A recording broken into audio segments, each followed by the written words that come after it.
For today's video, I'm going to be going over my Dortmund and Joinville regional tier list.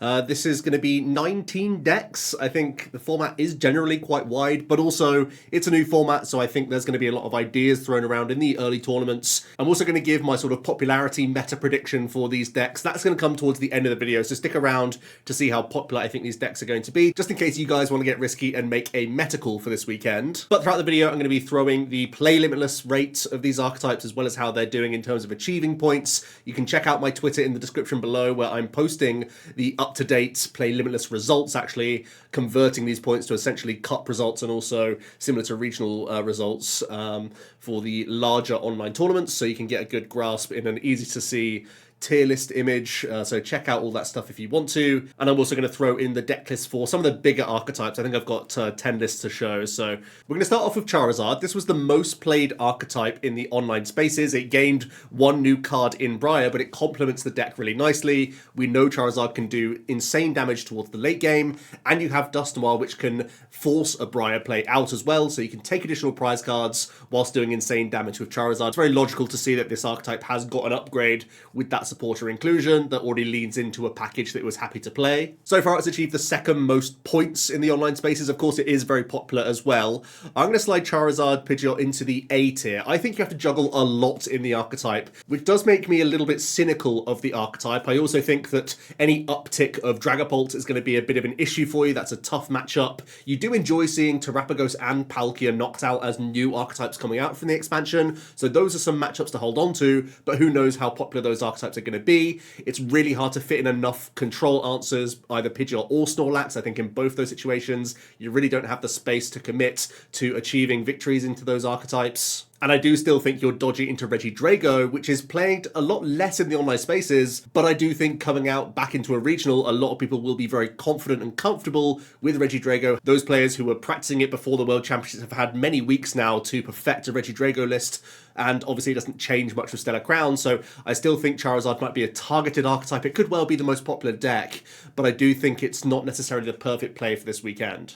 I'm going to show off two Charizard lists. One of them is going to be like a traditional Briar plus Dusknoir. The only real spice of this list is that I'm incorporating the Hero's Cape in the 60 right now. And I think this is in respect to Teal Mask Ogapon going into Drago, going into Raging Bolt. The other Charizard 60 is a no Dusknoir list and still just shoving in a Briar and saying that sometimes your opponent is forced to put themselves in a position of just one KO to win the game, and that's typically a 2-prize KO. And having the TM Evolution mini package that Tord Reklev popularized at Worlds to a top 16 finish, and having that Rabska to give you a bit more protection against the uptick of Dragapult coming into the format. Next up we have Regidrago. I'm also going to slam this into the A tier. I think this is actually a pretty decent play for the weekend. I do still think there's going to be a good amount of Raging Bolt that also gains the Briar supporter, but you should still be pretty confident into Charizard. And I also think you're pretty reasonable into the Dragapult matchup. Essentially, you can deny these archetypes Pidgeot. I also think that's why you're pretty reasonable into the Terapagos archetype. The online data is not that promising for the matchup, but I don't think all Terapagos builds will be playing the Boufflant.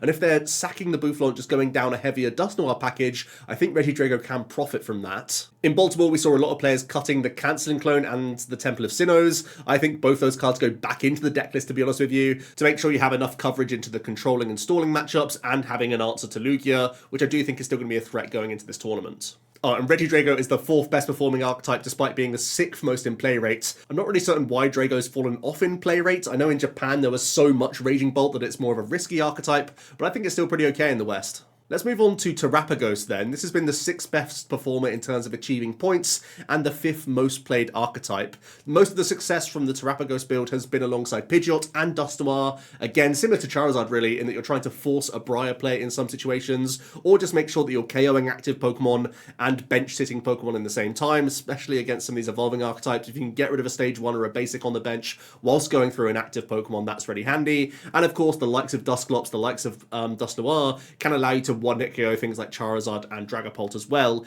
giving us more of an aggressive dimension when it has to. I'm going to slam this into high B tier. I do think it boasts a lot of good matchups. The Trainer Hill data really just says that Charizard is a bad matchup, which is the only thing holding me back from this being a really, really strong play. I don't think there's many easy ways to tech the deck either to actually have a far improved Charizard without committing a lot of spaces, and this archetype doesn't have a lot of space. You're playing a thick stage 1 line, 2 thin stage 2 lines, but still nonetheless some stage 2s, and you're having to play a lot of tricksy cards in the list as well that you can't really get rid of. You've got to play those 4 stadium cards. You've got to have high ball search just to get on the board early and make sure a Terra's down alongside your Noctowls and whatnot. So I don't think there's actually that much wiggle room from the deck list that I've seen that I can really commit space to fixing that Charizard matchup, and that does make me a little bit nervous, as again, I think Charizard could be one of the most popular decks in the room. And the Terapagos list is also kind of no thrills. I haven't put that much time into Terapagos, but the results really don't lie. They've been doing very well in the online spaces, and lists are pretty close to one another. I think the big debate is whether or not you choose to play that Bouffalont in the 60, which admittedly will help your Charizard matchup, but really aren't that impressive into many other matchups. The other new archetype is Palkia Noctowl. Now, Palkia sort of combined, this is going to be Noctowl builds and Dusknoir builds and some other random builds that Trainer Hill has collaborated as well. I've seen some lists of Palkia that have like Roaring Moon in them,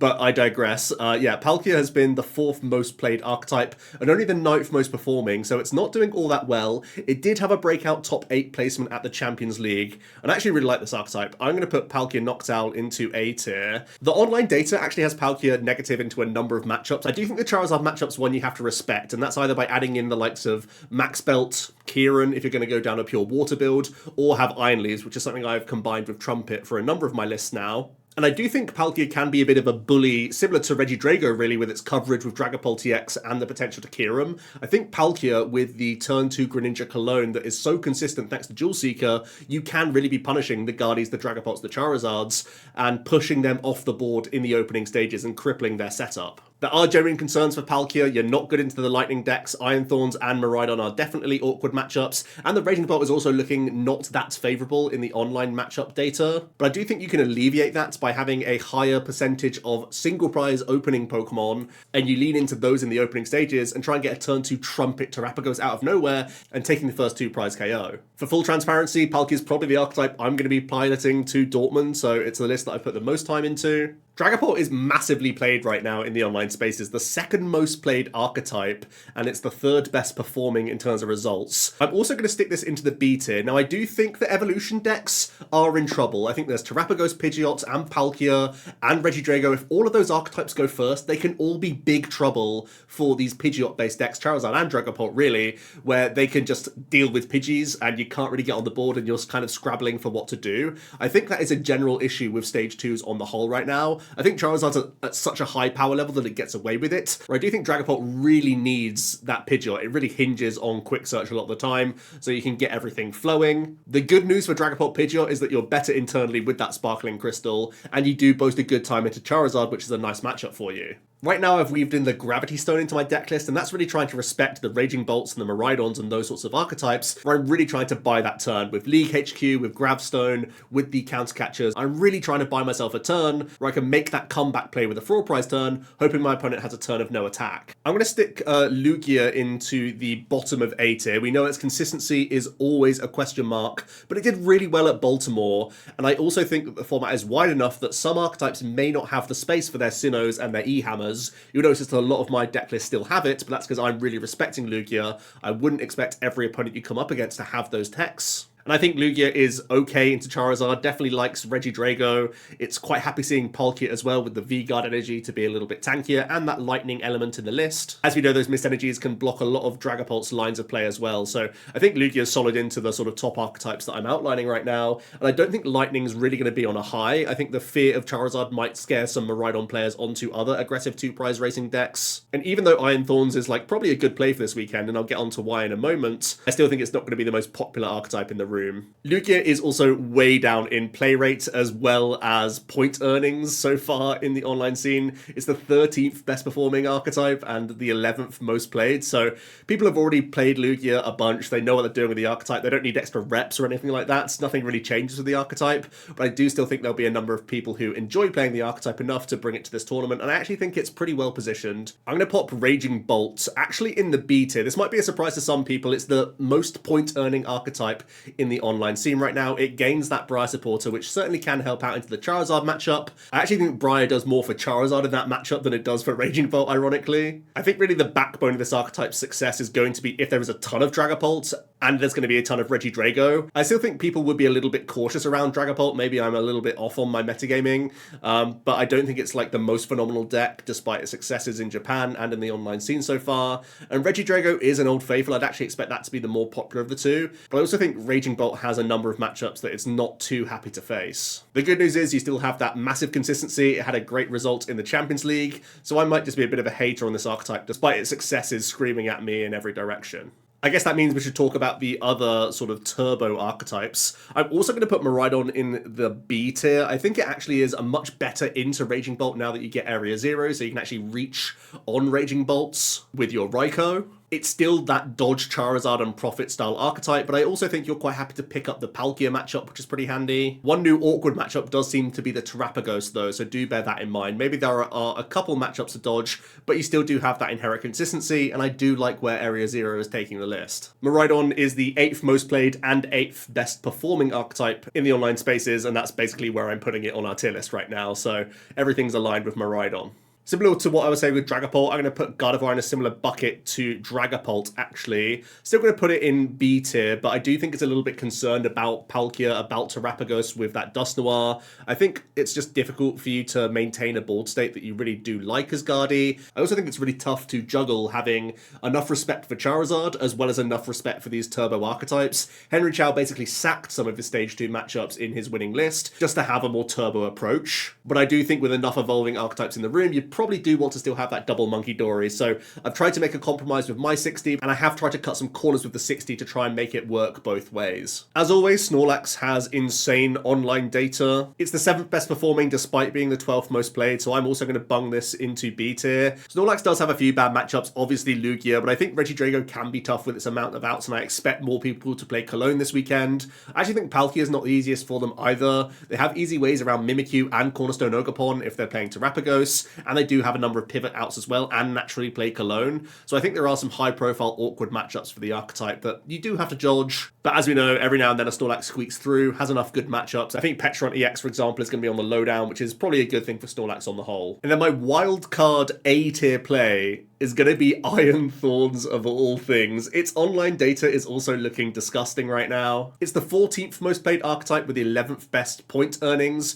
but its data just looks insane. The only sub 40% matchup for Iron Thorns right now is Dragapult, and it's still boasting a ton of 60+% wins. I still think you're happy with all of the other A tier threats that I've put in the format right now, and you're still a headache for a bunch of other archetypes. If people are playing more aggressive Gardevoir lists, you profit because they don't have enough answers to your ability. And yeah, people just don't want to test against Thorns. They're probably not thinking about it enough, which means I think Iron Thorns is going to profit once again. I don't think it's going to be highly played. I don't think you have to be terrified, but I do think if you have your finger on the pulse, Iron Thorns looks like a pretty good play. On the flip side, one of the new Baltimore lists that was kind of the hotness for the weekend was the Ogerpon Noivern. Now, I actually think if this was like an Ogerpon Mimikyu, I'd probably put that as like a C tier play, but I think the Noivern itself is a little bit worse. I just think there's too many evolutions in the format right now that sort of get around it, and I do think there's still going to be like more Cologne in Drago again. Palkia is also a difficult matchup, so I think the Noivern part of the deck isn't that promising, although an Ogerpon Mimikyu like attacking Crispin deck, it's really troll and kind of bad,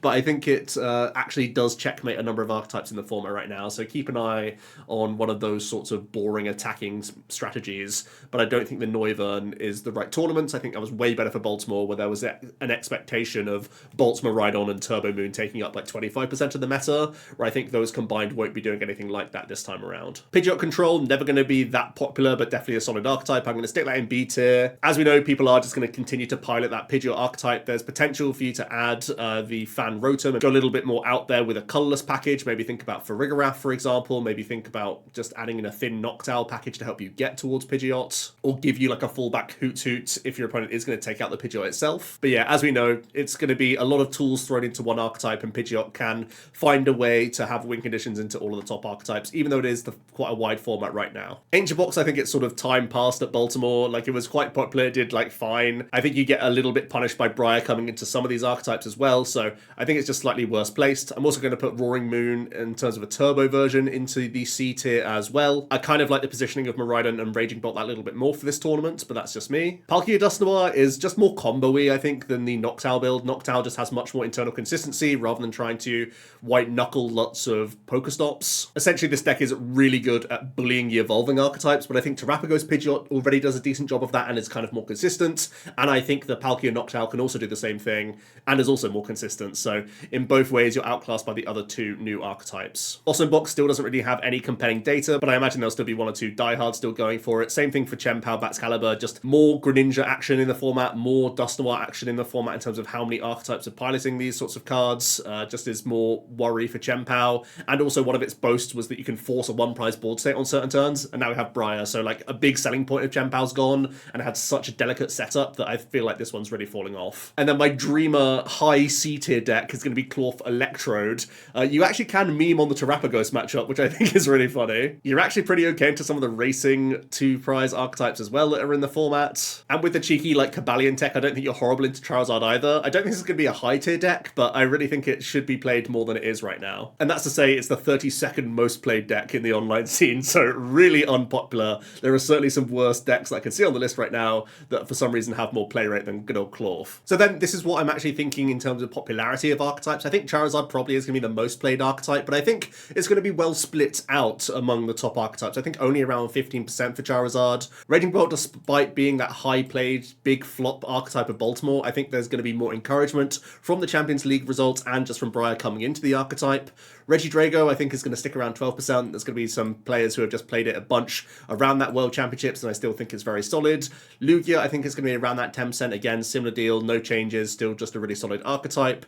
Dragapult, I think there will be some encouragement gained from the Champions League results, although weirdly we somehow don't have those deck lists just yet. And I do think it's obviously like a much more respectable archetype right now, but I do think there's still going to be some cynicism around this archetype, and I think there could be players jumping over to Regidrago if they still want to be copying this attack rather than going down the Pult route itself, with a bit of fear factor of these evolving decks just getting wiped off the board early. The big question mark really is the two new decks, the Terapagos Pidgeot with Dusknoir and the Palkia Noctowl. I'm going to have them both around that 7% mark in terms of play. The gamers that want to play with the new Noctowl, which is certainly a powerful card, will enjoy these archetypes and will probably be split among these two over any other archetype. There could also be some spicy Raging Bolt players looking to play the Noctowl as well, but only a thin package, whereas these decks really lean heavily into that Jewel Seeker ability. And then for sort of the 5 and lower percent, I do think there's going to be those dedicated Guardy players. Obviously it did well in the previous tournament, although it was a different format. Miraidon's still an aggressive archetype that people like to gravitate towards and is different enough with Area Zero. There are still some controlling archetypes to be concerned about, and Iron Thorns, that's my little wink to you guys that I think this could be the low-key play for the event, even though it's going to be a low percentage. And then we've got the 1s and 2s in here as well, and I actually gave no percentage to Clorf because I don't think anyone's actually going to lock that in for the first tournament of the season. That's a little bit wild. So let me know your thoughts on the deck list as well as the tier list and meta percentage. I'll hear the discussion for all of that down below. I'm heading to Dortmund on Friday, and I've locked in the deck that I'm going to be playing, the Palkia archetype, so we'll see how that goes. Still working out those final couple cards in the deck list, but I'm pretty happy with where I've got it. Thanks so much for watching, and I'll see you tomorrow for another video. Cheers.